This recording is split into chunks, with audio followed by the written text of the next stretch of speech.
আসসালামু আলাইকুম, কি অবস্থা আমার সব কবুতর ও জাবিরাদার। আজকে নতুন একটা ভিডিও নিয়ে আপনাদের মাঝে আসা যাক, এই জন্য আজকে একটা নতুন ভিডিও বানাবো।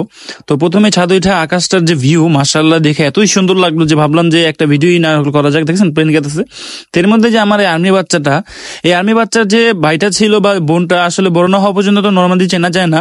তো যতক্ষণই চেনা যায়, এর মধ্যে ওর ভাইটাকে নিয়ে গেছে বিলাইতে আমার একটা আর্মি কবুতরের বাচ্চা খেয়ে ফেলছে। আসলে খুব বিষয়টা অনেকই দুঃখজনক।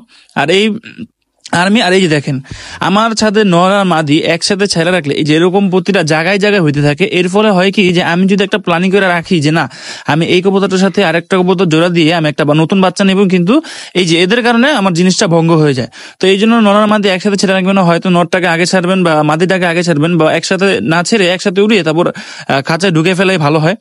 তো এছাড়া আমার যে বাচ্চাগুলো আছে, এই যে এই বাচ্চাটা মোটামুটি একটু টাল ছিল, কিন্তু এখন মোটামুটি সুস্থ হয়ে গেছে। এছাড়া যদি ছাদের আরো বর্তমান আপডেটটা দেখাই, সেটা হচ্ছে যে আমার এই যে থরে কিন্তু মোটামুটি বাচ্চা একবারে নাই। এই আর্মি থরটা দেখতেছেন, এই দেখেন মিলি রেসে যে থরটা আমার খুবই ফেভারিট একটা থর, এই থরে এখনো বাচ্চা হয় না। এই তিনটা থর, এই যে শেষে যে লাস্টলি থরটা দেখলেন, এটাতে কিন্তু বাচ্চা নেই।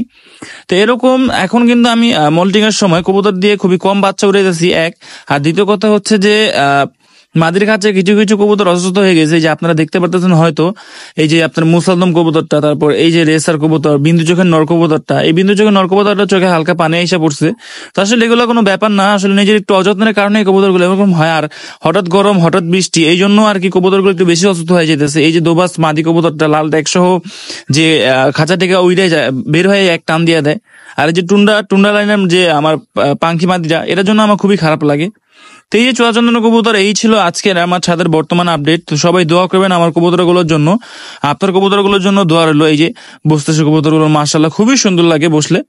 তো আজকের ভিডিও এই পর্যন্তই। যারা যারা এই ভিডিওগুলো দেখতে আসলে ভালো লাগে, তারা অবশ্যই কিন্তু আমাকে কমেন্ট করে জানাবেন যে আপনারা প্রতিদিন ভিডিও চান নাকি। আসলে অবশ্য ছাদ উঠলে ভিডিও করার কোনো মুড থাকে না, হঠাৎ হঠাৎ করি।